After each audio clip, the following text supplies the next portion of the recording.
So guys, now we are going to learn the last application of potentiometer. Okay.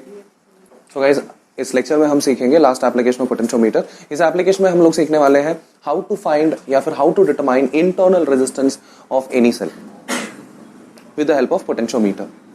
Internal resistance कैसे निकालना है देखते हैं. So this is to determine internal resistance. So कोई भी चीज का इंटरनल रेजिस्टेंस आपको अगर डिटरमाइन करना होगा तो फर्स्ट ऑफ ऑल आपको वो सर्किट चाहिए, एंड जो चीज इस्तेमाल करके हम लोग सर्किट बना रहे हैं या फिर सर्किट का इंटरनल रेजिस्टेंस हम लोग फाइंड करने वाले वो चीज भी चाहिए, दैट इज पोटेंशियोमीटर चाहिए. ये पूरा का पूरा है एप्लीकेशन ऑफ पोटेंशियोमीटर. तो पहले पोटेंशियोमीटर आपको चाहिए. सो बना देते हैं पहले पोटेंशियोमीटर. ये रहा मेरा पोटेंशियोमीटर वायर. 1 मीटर का लेंथ इतना है, और भी लंबा वायर होगा तो मैं इसको फोल्ड करके इस तरह रख सकता हूं. तो ये टोटल 4 मीटर का है. 1 metre, 2nd metre, 3rd metre, 4th metre.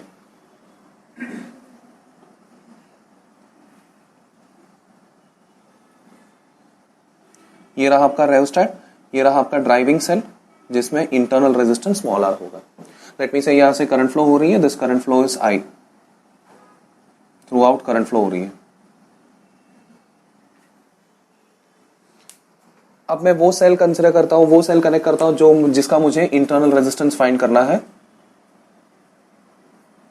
ये रहा वो cell and internal resistance. So the cell is having EMF E1 and the internal resistance, let me call the internal resistance as R1. Definitely this is connected to a jockey. Jockey से मैं इसका जो basic proceeding है पूरा का पूरा वैसे के वैसे ही करने वाला हूं. तो पहले मैं क्या करने वाला हूं, सबसे पहले मैं इस जॉकी को अलग अलग जगह पर टच करके देखूंगा कि कहां पर सबसे ज्यादा करंट रीडिंग जो है 0 देने वाली है. सो एक काम करता हूं, जॉकी को हर जगह टच करके देखता हूं. इट इज ऑब्जर्व कि ये जॉकी मुझे, चलो यहां पर मुझे रीडिंग मिल गया उसका 0. I am calling that point as point P1. So this is the starting point. Let me call the starting point as A, ending point as B and the balancing point as P1. So in this case initially तो सीधी सी बात है, मैं बोल सकता हूं here जो EMF है, जो भी EMF है ऊपर, वही EMF होगा इस पूरे वायर का. सिंपल सा फंडा. ओके. अब शायद आपको ऐसा लगेगा कि ऊपर का पोटेंशियल डिफरेंस जो हम लोग बोलने वाले, सी सिंपल सा फंडा है कि जब बैलेंसिंग पॉइंट 0 है, ऊपर जो भी पोटेंशियल डिफरेंस है नीचे वही पोटेंशियल डिफरेंस होने वाली है. लेकिन कुछ लोगों को लगेगा ऊपर का पोटेंशियल डिफरेंस मतलब EMF और इंटरनल रेजिस्टेंस का कंबाइंड पोटेंशियल डिफरेंस आपको देखना है. नो. सी कोई भी रेजिस्टेंस का पोटेंशियल डिफरेंस आपको तब देखना होता है जब उसमें से करंट फ्लो होती है, अदरवाइज नहीं देखना होता. सी मैंने यहां पर ऑलरेडी बोला कि दिस इज बैलेंसिंग पॉइंट. ये बैलेंसिंग पॉइंट होने का मतलब ये होता है कि गैल्वेनोमीटर से करंट फ्लो 0 हो रही है या फिर गैल्वेनोमीटर से करंट फ्लो नहीं हो रही है. अगर ये गैल्वेनोमीटर से सीरीज में है ये रेजिस्टेंस, तो क्या ये रेजिस्टेंस में से करंट फ्लो होगा? नहीं होगा. करंट फ्लो नहीं होगा तो रेजिस्टेंस के अक्रॉस पोटेंशियल डिफरेंस होगा क्या? नहीं होगा. सो ऊपर का जो पोटेंशियल डिफरेंस है उसमें आपको रेजिस्टेंस नहीं कंसिडर करना है. विदाउट रेजिस्टेंस सिर्फ और सिर्फ EMF का पोटेंशियल ड्रॉप होगा. Do you understand this? So in this first case I shall say EMF जो भी होगा ऊपर का नीचे के वायर का पोटेंशियल डिफरेंस से इक्वल होगा VA-P1 से. जो भी ये वीडियो फर्स्ट टाइम देख रहे हैं, मेक श्योर कि पोटेंशियोमीटर के वीडियोस देखने के बाद ये वीडियो देखें. डिस्क्रिप्शन पर मैंने लिंक दे दिया है. सो VA-P1 की जगह पे मैं लिख सकता हूं, VA-P1 की जगह पे मैं लिख सकता हूं KL1. Therefore सिंपल सा कॉन्सेप्ट है, E1 is equal to KL1. This is your equation number 1. अब एक काम करता हूं, मुझे ऐसा एक सिचुएशन क्रिएट करना है जहां पर इस रेजिस्टेंस में से भी करंट फ्लो होना चाहिए. अब ये सिचुएशन मैं कैसे क्रिएट करूंगा? एक काम करता हूं, इसके पैरेलली एक रेजिस्टेंस कनेक्ट करता हूं जिसको मैंने शायद इनिशियली की दिया होगा. मान लीजिए स्टार्टिंग से ही वो रेजिस्टेंस प्रेजेंट था, लेकिन मैंने की नहीं कनेक्ट किया बोलकर वो रेजिस्टेंस अब तक पिक्चर में नहीं आया था. अब अगर मैंने सेकंड केस, तो फर्स्ट केस में मैं बोलूंगा कि लेट के be open. That is your first case. के को मैं ओपन रखता हूं. सेकंड केस में के को कनेक्ट करता हूं. अब सेकंड केस पर के को जब मैं कनेक्ट करूंगा तो देखते हैं किस तरह दिखाई देगा. अब यहां पर इस पूरे सिनेरियो पे वापस मेरा सेम वही काम रहेगा. जॉकी लूंगा मैं, जॉकी को हर जगह पे टच करके देखूंगा कि कहां पर 0 रीडिंग आ रही है. लेट मी अज्यूम कि ये जॉकी ने मुझे यहां पर 0 रीडिंग दे दिया, यहां पर 0 रीडिंग दे दिया. Let me call the point as point P2, let me call the length as length L2. अभी ये पर्टिकुलर पॉइंट पे 0 रीडिंग दिया है, इसका मतलब क्या होता है, इधर से इधर को कोई करंट फ्लो नहीं हो रही है. दैट मींस ऊपर का जो पोटेंशियल है नीचे का वही पोटेंशियल होगा. सिमिलरली यहां से यहां पर भी कोई करंट फ्लो नहीं हो रही है. दैट मींस ऊपर का जो पोटेंशियल है नीचे का वही पोटेंशियल हो रही है. So basically potential difference is going to be same.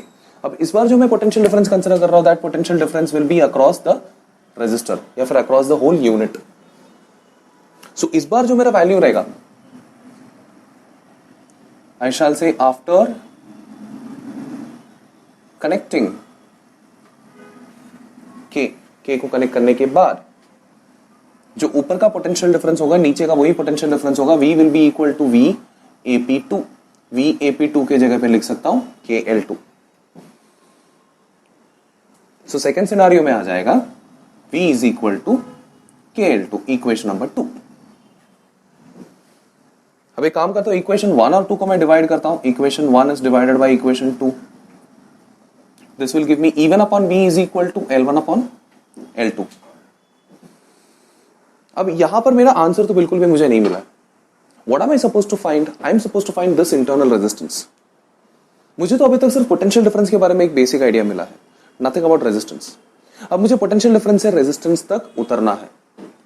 कैसे उतरेंगे, ध्यान से सुनना. See over here let me assume इस पूरे सर्किट से, कौन सा सर्किट, ये जो क्लोज सर्किट है, इस पूरे सर्किट से let me assume current I1 is flowing. अब मैं बोल रहा हूं कि कोई भी करंट बाहर नहीं निकला है, कोई भी करंट अंदर नहीं आया है. मतलब इस लूप का जो करंट है पूरी तरह से इसी लूप के अंदर घूम रहा है. Do you agree with me? पूरी तरह से इसी लूप के अंदर घूम रहा है. अब कोई भी लूप आपके सामने दिखाई दे रहा है जहां पर करंट पूरी तरह से उसी लूप पर घूम रहा है, तो हमें पता है कि वो करंट का एक्सप्रेशन क्या होना चाहिए.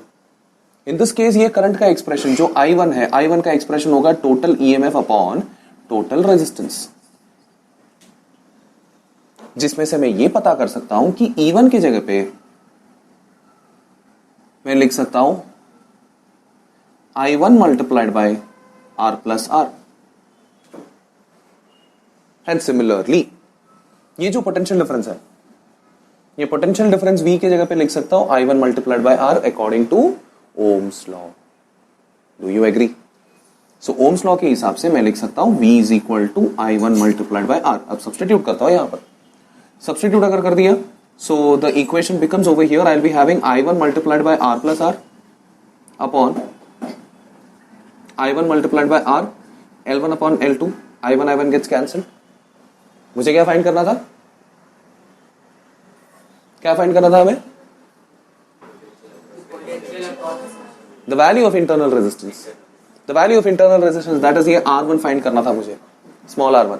तो स्मॉल R1 फाइंड करना है तो बस काम खत्म. आपके पास R1 दिखाई दिया, आपको R1 फाइंड करना है. R1 को सब्जेक्ट बना दो, बाकी सबको दूसरी तरफ भेज दो. आप क्या करेंगे, ये R को दूसरी तरफ भेज देंगे. R plus R1 is equal to L1 upon L2 multiplied by R. ये R को भी उस तरफ भेज देंगे, तो small R1 is equal to L1 upon L2 minus 1 multiplied by capital R.